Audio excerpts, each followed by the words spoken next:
What a masterpiece you create with your music. So beautiful, thank you. That is awesome. Good morning. This is a great day to be here because we're having our congregational meeting, and I hope you can all stay for that. If you can't, there are absentee ballots at the board desk. All right, as Sue said, the topic of this talk is Our Living Legacy. Well, what is a legacy? A legacy is something from the past that is still relevant today, which is a great subject for this month because 45 years ago, the United Nations recognized International Women's Day as March 8th, which is today. And the Science of Mind magazine for this month is all about the divine feminine.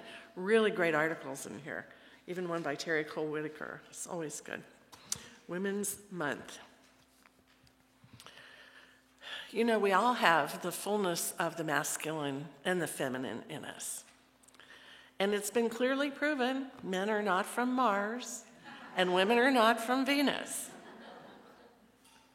But looking over the evolution of humanity, it's very interesting to see that for many decades, even generations, it was dominated by a patriarchal energy that misrepresented the divine feminine. The divine feminine really is a creative force of grace, passion, and wisdom. That's who each of you are, and it's beautiful. But it takes both male and female energies to really be creative in this world. We have to have all aspects of the masculine and feminine energy to fully experience life, and that's what's great about it. But, you know, it took a long time in the U.S. for people in charge, I guess you could say, to recognize the divine feminine. So in 1848, long time ago, a group of women activists got together and held a conference in New York to discuss the problem with women's rights. By the end of the convention, the delegates proclaimed a declaration of sentiments. We hold these truths to be self-evident that all men and all women are created equal. Ooh, what a ruckus that rose. They're endowed by their Creator with certain inalienable rights. Among these are life, liberty, and the pursuit of happiness. And these women all agreed that we are autonomous individuals who deserve our own political identity, including suffrage. And the word suffrage means the right to vote. Well, 20 years later, 1868, the 14th Amendment to the Constitution was ratified that extended protection to all citizens, and all citizens was defined as males. 2 years later, the 15th Amendment was ratified, guaranteeing black men to vote. And by the end of this century, Western states, and some of the Western states, they started letting women vote. But in the Southeast and Eastern states, they really held the line. They really resisted it. So in the 1900s, there was a local suffrage organizations popping up everywhere. And a splinter group called the National Women's Party got real radical. They held hunger strikes. They picketed the White House. I mean, this was just unheard of in those times. But it gave them a lot of dramatic publicity for their cause. Then World War I came along, and women jumped into the factories, and they started to show, you know, we can do this too. We are patriotic. We deserve to have citizen rights. Well, finally, on August 18th, 1920, 100 years ago this year, Tennessee was the 36th state to ratify the 19th Amendment created to allow women to vote. This amendment, you know, I used to think amendments were long paragraphs. I've got the Declaration of Independence here, and most everything in here is in long paragraphs. So I go to the 19th Amendment, and it's one sentence long. Let me read it. The right of citizens of the United States to vote shall not be denied or abridged by the United States or any state on account of sex. I don't know. I thought it would be more eloquent than that. On account of sex. Okay, we're in. We're finally in. And you know, that changed everything. And in November of that year, 8 million women got to vote for the first time. It just gives me chills to think about that. So this year, 2020, marks the 100th anniversary of this. And you know, if you think you have a cause that you really want to press on and get some legislation on, think about the 72 years it took to get that done. Sometimes you just have to keep on keeping on. There's a major exhibition that's being highly recommended. It's in Philadelphia this year, and it's about the historic contributions of American women and all the unfinished business we have for equality. And one surprising element of that exhibition, I was reading about it, are 3 bicycles. I thought, what's this about? Well, the bicycle became popular in the 1890s. And you know, at that time, women didn't have a lot of freedom in how they dressed. They were very Victorian. High collar, down to the shoes, clothes. A bicycle. It gave them freedom in how they dressed. They could get away from these Victorian clothes and wear outfits that, oh my God, showed their ankles and their bloomers. Men were aghast. Sorry, men. Now, I mean, what can you be aghast at, really, today?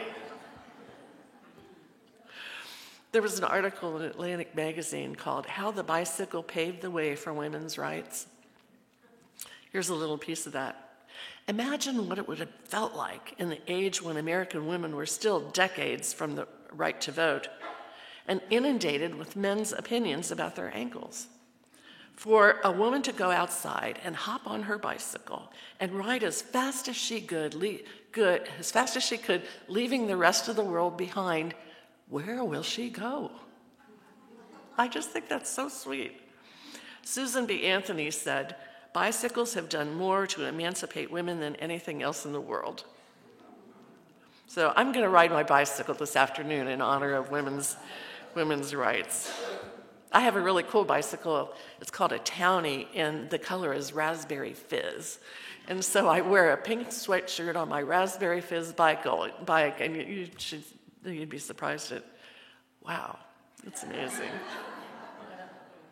Well, about this same time in history, there were many women who started this new thought philosophy, powerful women. It was also a time when Eastern beliefs from India and other Eastern countries started coming in here, and they started blending with the rigid Christianity, and they kind of coalesced around the idea of healing diseases because they really believed that in the East. And it was a hard one to swallow here, but they started to understand one another. Phineas Parkhurst Quimby, in the mid-1800s, he had studied mesmerism and realized the power of the mind, and he concluded that all disease begins in the mind. Then he healed a woman by the name of Mary Baker Eddy of a disease, and through his mind treatments, and she went off to write the book Science and Health, and she started the Christian Science philosophy. And it was interesting because it was a time when doctors were just starting to understand germs, and they were just starting to think, maybe we should do some sanitation when we do operations. It was just at that time. So a lot of people in the country were looking for ways to heal diseases. So when these ideas came about, a lot of people grabbed onto them. One of the first New Thought groups was in Boston called the Metaphysical Club, founded in 1895 to promote interest in and the practice of a true philosophy of life and happiness, to show that through right thinking, one's loftiest ideas may be brought into present realization, and to advance intelligent and systematic treatment of disease by spiritual and mental methods. Mary Baker Eddy's work was studied by people that we study now, Emma Curtis Hopkins, and also the Fillmores, Myrtle and Charles Fillmore, who started Unity. Ernest Holmes, Emmett Fox, and Joel Goldsmith also studied her work. And many of them developed a little bit different interpretation of her work. And so her work spawned organizations such as the Assemblies of God, which I wouldn't have thought of, Foursquare, Divine Science, Unity, Religious Science, and most of these today do represent the New Thought movement. Well, fast forward to this month and today, the day of the Divine Feminine, and Dr. Terry Cole Whitaker has an article in this month's issue of Science of Mind, and she writes, "Due to our feminine soul qualities, you and I are way showers, visionaries, and role models for an authentic and natural way of living in harmony with ourselves. Each of us is a master manifester." So there you are, ladies. That's who you are. This journey is about each of us knowing who we are, and it's about claiming and using that which we already are.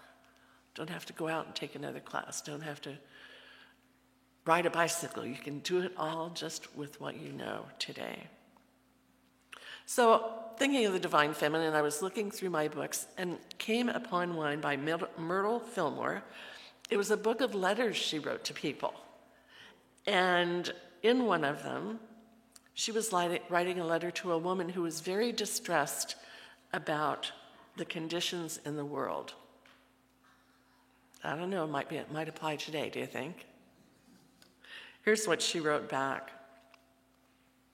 "While you are more in the realm of the soul, where the activity of psychic forces impresses you with negative phases of humanity's development, you will feel the weight of human woe, and you will tend to grieve and worry and resent that which seems unfair and unjust. But as you raise the Divine Feminine in you into the Christ consciousness and see as God sees, you will look through and beyond appearances and begin to understand the true state of affairs and to discern just what is taking place in people. You will be just as diligent in helping people, but you will no longer give way to feeling crushed that there is injustice. You will understand what is taking place as a process of growth, and you will bless this growth and see more people becoming Christ-like." Great wisdom. Her husband, Charles, wrote the Metaphysical Bible Dictionary. It's this thick. In this dictionary, should you care to read it, is every name of everyone who's in the Bible. And he describes who they were and how they were seen at that time and how we see them now. And when I looked up feminine, trying to find the Divine Feminine in this Bible, he said it's represented by two Marys. Mary, the mother of Jesus, she represents the feminine, the soul, the affectionate and emotional part of our being, both when we feel bound and limited and when we feel unlimited. She's there, affectionate and emotional. Mary represents the soul that magnifies the Lord daily through devotions in preparing for a higher life. She signifies the divine motherhood of love and also represents intuition. Mary Magdalene, as well as other women who were with Jesus and his disciples, ministered to them, which represents the growth phases of the individual soul. Wherever Mary Magdalene is spoken of in the Bible, we find the power of love, devotion, and service. I don't know if that's what you expected to hear, but I thought that was quite beautiful. Well, my name is Mary, but my middle name is Esther. And so I thought, I wonder what he says about Esther. So I looked it up. Remember my earlier comment, men are not from Mars. He wrote that Esther represents the planet Venus. I don't know. That'd be worth a graduate study paper on, wouldn't it? How do you represent Venus?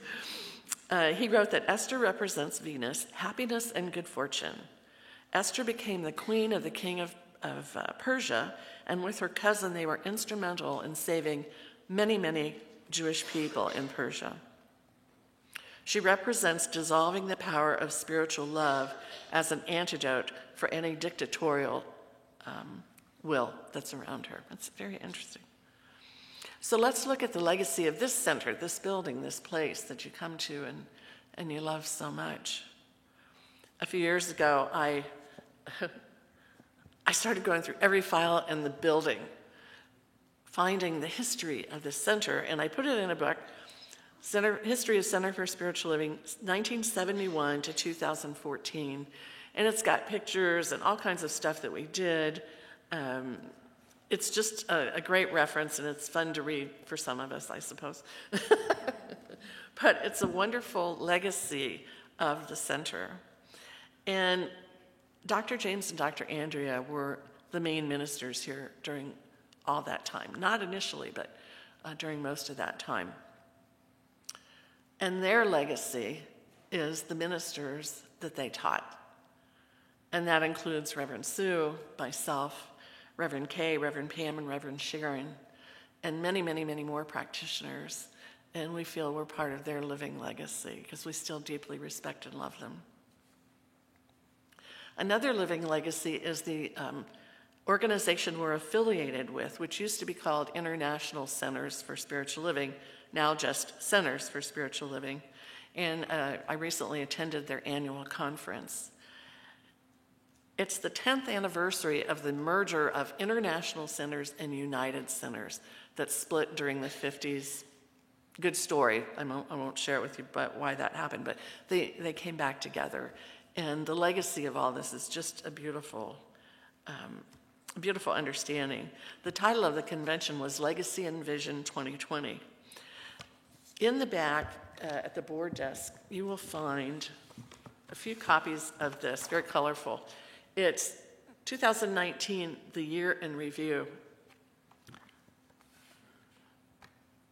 We now have 526 affiliated centers and groups in 21 countries. That is amazing. We have 888 ministers and 2,547 practitioners, plus last month, 4 practitioners were graduated in the country of Kenya. And one of my friends went to it and they said it was a magnificent experience.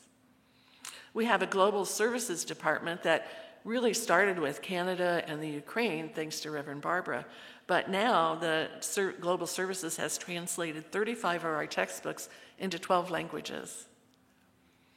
Our monthly Science of Mind magazine reaches 55,000 people. And out of that, we have small groups that meet.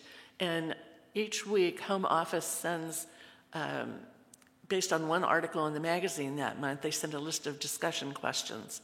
And if you are interested in doing that with some friends, it's a wonderful time to just brush up on the latest information in the organization. John Waterhouse started that about 8 years ago, and now there are 1,705 spiritual living groups each week. In the School of Spiritual Leadership, that's where our ministers are trained. We have 5 campuses and 4 primary training centers. 106 students are currently enrolled in the program. There's a new committee called Regeneration, and these are young ministers who are, I kind of think about it as the women's movement. They're looking around our whole organization, and most of our ministers are 60 to 65, me 73. You know, they're looking in the rearview mirror and go, what's going to fill in? Who's going to fill in as these people retire and pass and all that? And so they started this Regeneration Committee, and they're raising funds to pay for ministerial training. And they've fully paid at least 5 practitioners to go to ministerial school, $17,000 to do that. So they're paying their way to help fill in. And I think that's just wonderful. The day before the conference, I attended an all-day marketing seminar on social media and learned a lot that I really didn't know about, and I'll be passing it on to Lori. And Home Office has created a fantastic strategic plan that looks out for the next 10 years. There are many really creative programs going on, and They are coming out this month with 11 new classes. This is amazing because we haven't had new classes forever. And so we'll be adding those to our curriculum. In addition, this year they're developing a youth and family program, and they're hiring a full-time youth and family program coordinator. And they're going to hire, well, they're not hired, they're volunteer, but they're going to hire youth program representatives, just like we have representatives for our center. They're called regional service coordinators, and ours is in Eureka, Reverend Angelica. And she calls me quarterly, what's happening, what are you doing, do you need any help, can I help you with anything? And so there'll be youth program representatives helping our centers implement these programs. All the affiliates of Centers for Spiritual Living are expected to do something to help home office because they have over 40 committees, councils, and commissions, and they're 99% volunteer. And so I'm glad to be the volunteer for our center. I serve as a co-chair of the Ethics Committee, one of the more fascinating committees in the organization. And recently, Dr. Andrea Azevedo joined us as a co-chair because we have too many cases to investigate right now. And our feminine energy is supplemented with the great Larry King, minister in Portland, Oregon. He's a really great guy. And just so you know, it used to be historically, all our conferences were held at the Asilomar Conference Center in Pacific Grove, and in 2023, we're going back there. So put that on your calendar. All right. Oh, here we are. The last thing about the conference, Reverend Ken Gordon from Kelowna, British Columbia, has been our spiritual leader for 6 years now, and he has come here and talked. And his term was up, and so 5 wonderful ministers threw their hat in the ring to be the spiritual leader. And I'm thrilled, and I know Reverend Sue is too, that Reverend Edward Villon of Santa Rosa was chosen as the spiritual leader, and he's a wonderful man. Every time we call him for help, he's right on it. He's just a really, really great, wise man, so we're happy about that. So not only as a philosophy, religious science, science of mind, but also as an organization, the more we study these new thought leaders and philosophers over the years, it shows what an amazing legacy we have in this organization and in this teaching. You know, and that legacy is reverberating around the world as we expand from country to country to country. One of the things Ernest Holmes wrote that touched me when I first came here was, always be open at the top. Always be open to new scientific discoveries, to new ideas in religion, because as we continue to learn and expand and grow, we're getting closer to that place where we understand how the universe works. So to me, that big truth, that capital T truth, is why I'm so involved and I love this philosophy so much, because it is amazing how this magnificent universe operates. And we're just touching the surface. Anyway, it's something to be very proud of. So let's pray on that. On the month, the year, the life of the divine feminine. And we know that divine feminine exists in all people, male, female. It's that part of energy that is grace, that is passion, that is wisdom, and we find it in every person. And yet the divine feminine that lives in women is so unique, softer. I don't know about more loving, but that mother energy is so beautiful. So we not only celebrate that today, we celebrate the legacy of those who have gone before, the transcendentalists, the early new thought leaders, thinking outside the box of traditional religion, finding out the power of our mind to heal, the power of our mind to create in our lives what we wish to have, the power of the mind in a community like Reading, which is so welcoming and so kind and friendly.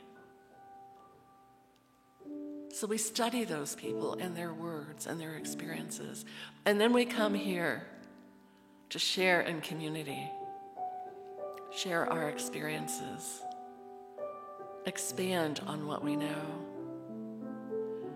And then at the global level, our organization that works so tirelessly to bring this teaching to the world. So for all of this, I give great gratitude.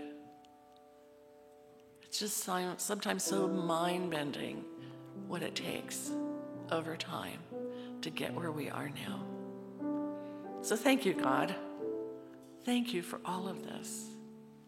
And I release any concern or worry. The world is perfect, operating just as it needs to expand and grow love in all communities everywhere. Because we do believe there is a time when the world will work for everyone. And so it is. Thank you.